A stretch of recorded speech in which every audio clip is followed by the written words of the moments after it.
Good afternoon, everyone. Diwali is going to be here in a week. And we are all hoping that we'll have Lakshmi in our home. I'm going to be talking about a different Lakshmi to you today.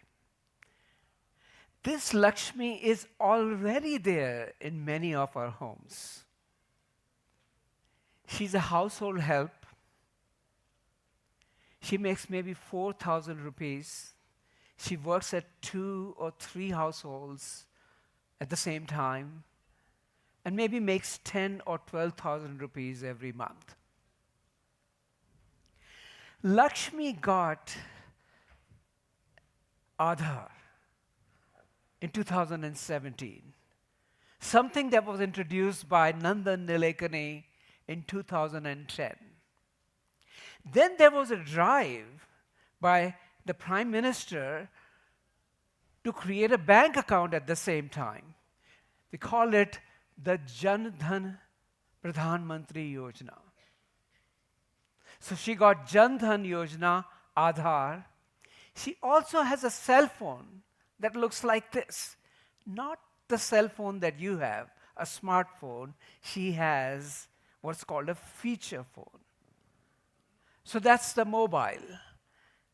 So in this world of fintech, we says she's got the jam trinity: Jan Dhan, Aadhaar, and a mobile phone.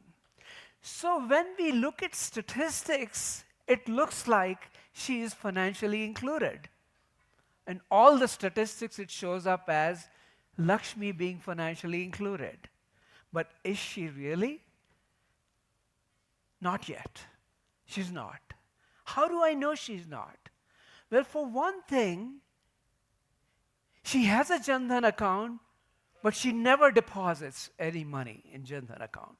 She always likes to use cash. Because cash is very simple, it's very easy, it's very tangible. And as a result, what happens is that at the end of the year, when you look at her, how much interest she earned, it is 0.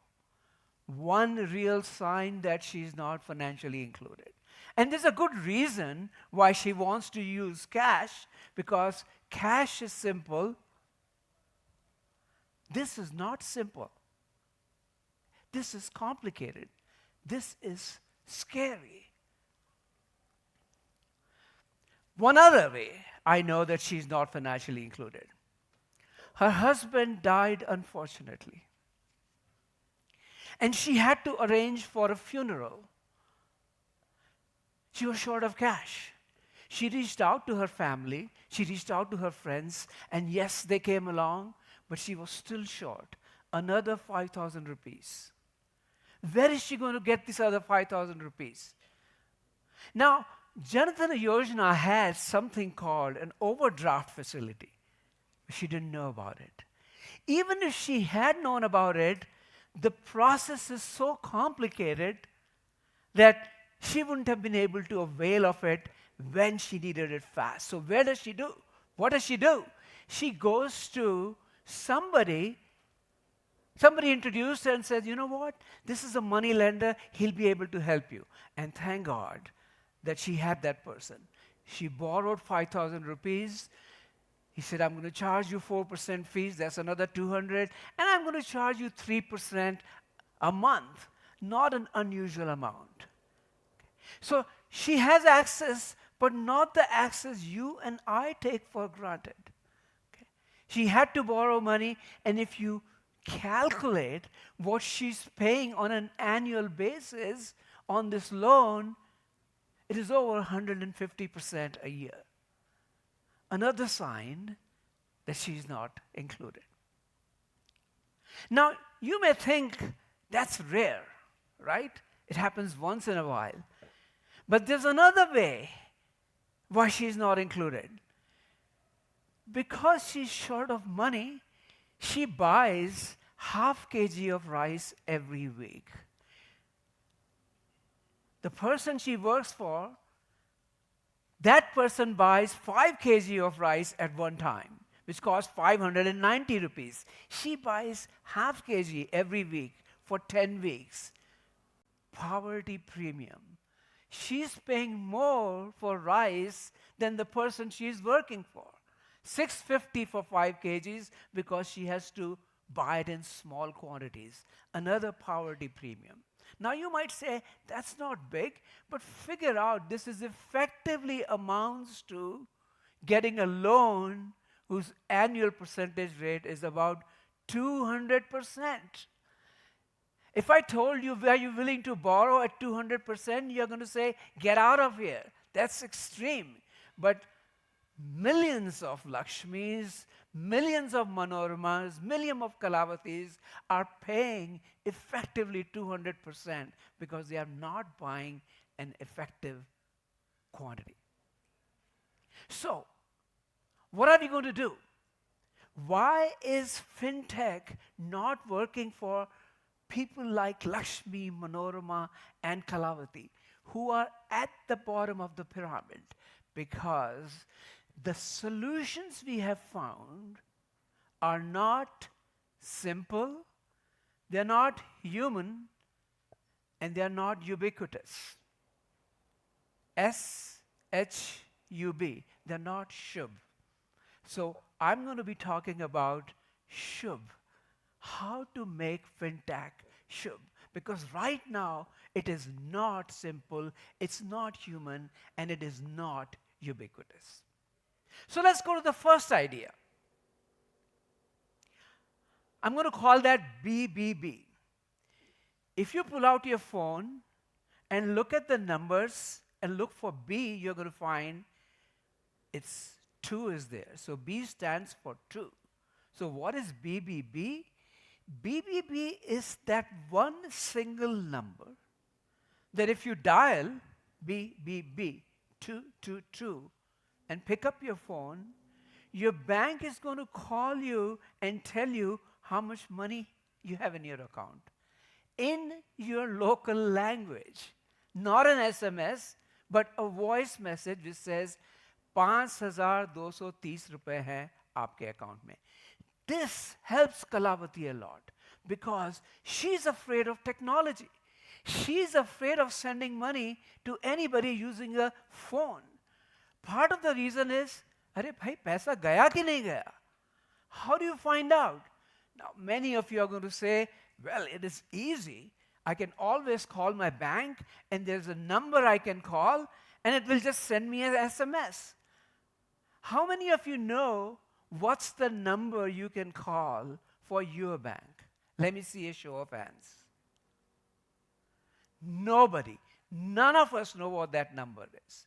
So what we are suggesting here is that why don't we create this number 222 BBB such that it would directly go to that number and call up that account, and when the SMS comes back, it doesn't give me an SMS because Kalavati cannot read the SMS. It parses out that information and only tells you how much money you have in your account. This is simple. This takes care of part of her distress about using. Because when she sends money, she can immediately call 222 and it would know that the money just left. And her son, when he receives it, he can call 222 BBB and he would immediately know, yes, the money came into my account. A little bit of relief. Okay. So BBB is one idea.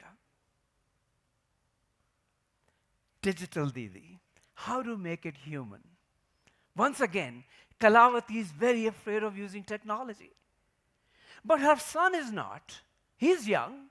He knows how to use technology. So when I asked Kalavati, hey, can I pay your salary using UPI? And she said, no. I don't want money in UPI. So I said, okay, I'll give you cash.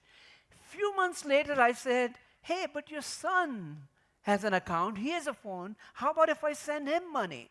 And she said, yeah, that sounds reasonable. So I sent money to her son Vinod. When he receives the salary, he calls her immediately and says, yes, mother, I received the money Bhagwan sent me. Again, what I did was I combined technology with a human Kalavati trust. Now, we don't have to rely only on your son. We can create an army of young women who are technologically savvy. I'm going to call them digital didis.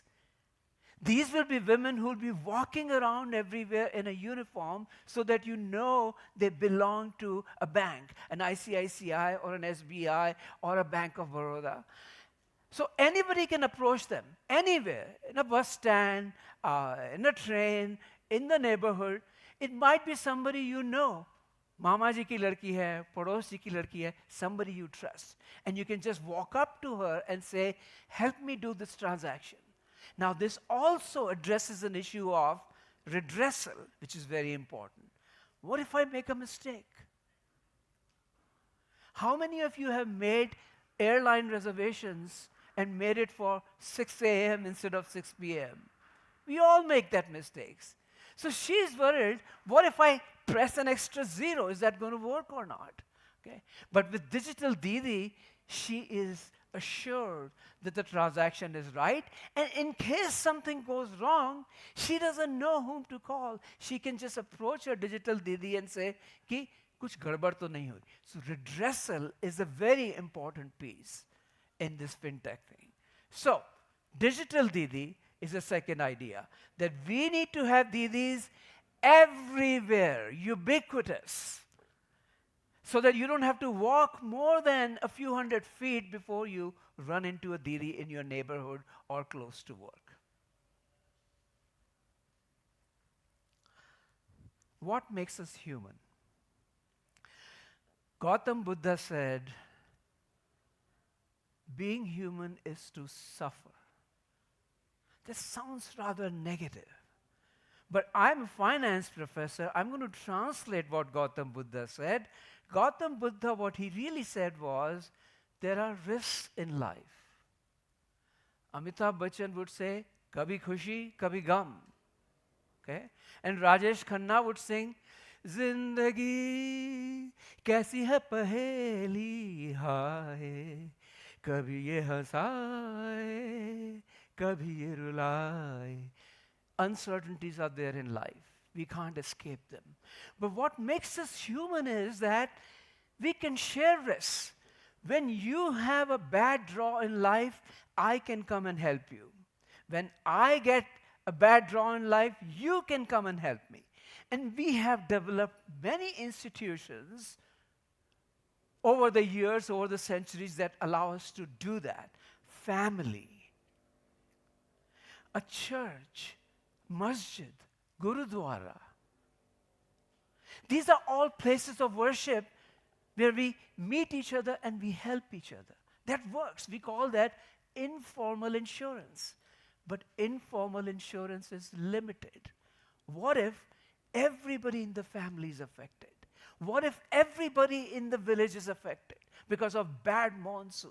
What do we do then? Well, we need to be able to connect to formal insurance.